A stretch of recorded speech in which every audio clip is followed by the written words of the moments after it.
more about the struggle in this journey. There's definitely been some very difficult points. I've worked with startups before, and one of the things I always had a criticism of the executive members was, in a startup it's all hands on deck. Everyone has to do a little bit of everything. And as an employee of a startup, that can be incredibly intense. And I remember telling an old boss of mine, I said, you need to understand that this business is your baby, not mine. And so you can't call me at 1 in the morning to tell me something needs to change or fix, or you've had a good idea. You can't keep doing that. If Real did it. It was a great company and a really good idea. And the individual, they were super passionate about it. And I don't blame them, but it was a case of, I'm still an employee in this business. So now being on the other side where we're creating our own business, and there is that just constant stream of ideas, of constant communication, of everyone trying to chip in and make this happen quickly, efficiently, and it's a serious drain. And it's also a test of personal relationships as well.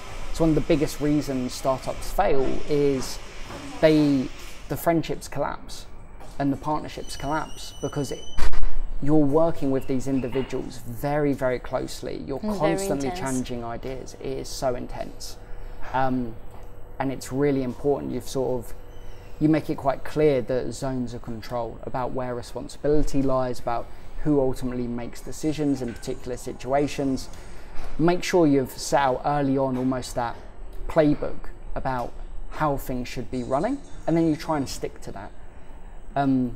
It's also, don't be afraid to just calm yourself down and to go for a walk, to have a conversation, to get some outside ideas or to talk things through, because it's very easy to be stuck in the thick of it.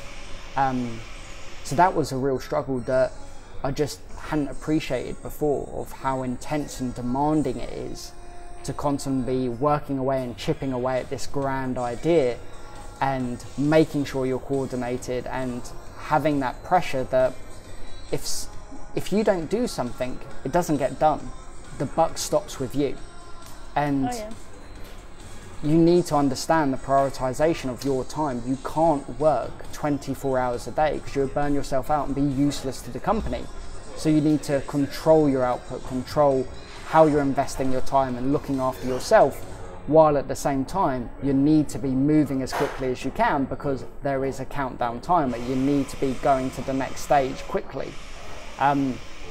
So it's a balancing act, both physically and emotionally, of trying to figure it out. And that's something that we were made aware of as part of some of the programs we attended, where they actually done a whole half-day session on just the emotional stress you're going to go through. Oh, that's very useful.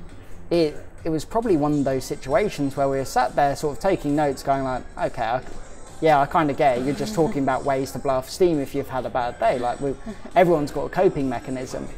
But then actually exercising and doing this stuff and trying to raise the funds, it was absolutely critical for us to have a plan. Because if you have a bad day, if you have a down moment, you can't stop your fundraising, you can't stop your business, and having a plan kind of alleviates that. It makes you accountable for what needs to be done when. So for us, that was a really good way of sort of controlling yourself and what you should be focusing on and doing, and also transparency for each other. Because when you're working hard on something, you end up in that zone and focusing on what you need to do.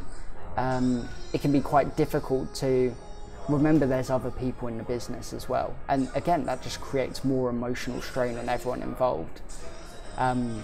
So I think the personalities and the relationship side of things, working in a startup, is very, very difficult. And I think it was quite understated. We've done a great job of maintaining it, because the three of us, we're good friends. We have a similar working ethic and approach. So we can kind of understand each other's points of view, and that really helps out.